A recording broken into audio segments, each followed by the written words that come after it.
చాలా రోజుల తర్వాత అందరం ఈసారి మళ్ళీ ఒకసారి కలుసుకుంటున్నాం. ఆ పాత జ్ఞాపకాలన్నీ కూడా ఇవాళ మళ్ళీ కొత్తగా ముందుకు వస్తున్నాయి.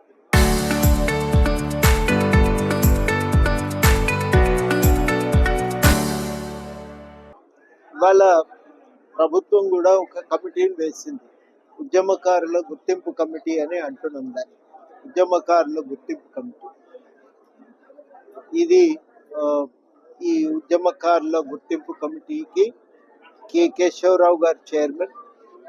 దీంట్లో పొన్నం ప్రభాకర్ గారు, నేను, అద్దంకి దయాకర్ గారు, రాములు నాయక్ గారు, అట్లాగే శోభన్ రెడ్డి గారు అందరం కూడా సభ్యులు.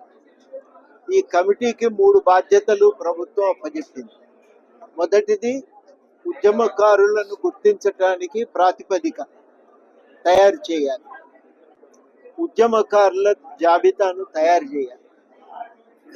మూడవది ఉద్యమకారులకు సంక్షేమానికి గౌరవాన్ని పెంపొందించడానికి తీసుకోవలసిన చర్యలను సూచించాలి. అయితే ఈ విషయాలపై ఒక నిర్ణయానికి రావాలంటే ఉద్యమకారులతో మాట్లాడటం అవసరమని భావించి కమిటీ ఒక సంప్రదింపుల కార్యక్రమాన్ని మొదలుపెట్టింది. ఇప్పటికే అధికారులతో మాట్లాడినాం.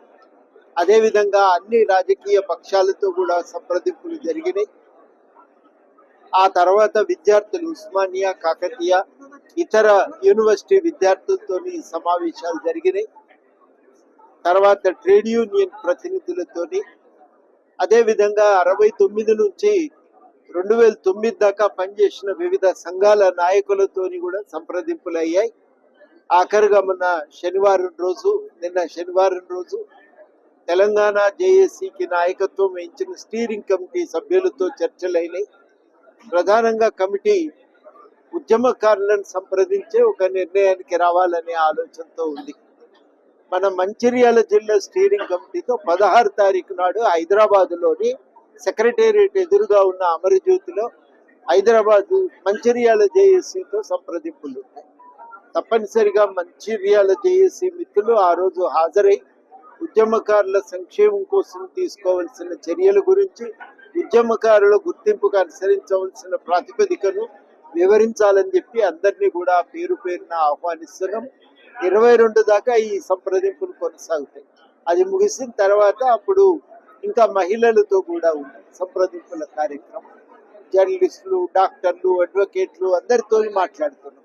23కు ఈ కార్యక్రమం ముగిసిన తర్వాత అప్పుడు కమిటీ కూర్చొని వీటిపైన ఒక నిర్ణయం చేసి ఒక సమాచారాన్ని క్రోడీకరించే ఉద్యమకారుల జాబితాను తయారు చేసే ప్రయత్నం చేస్తుందని ఈ సందర్భంగా మీ ద్వారా ప్రజలందరికీ తెలియజేస్తుంది.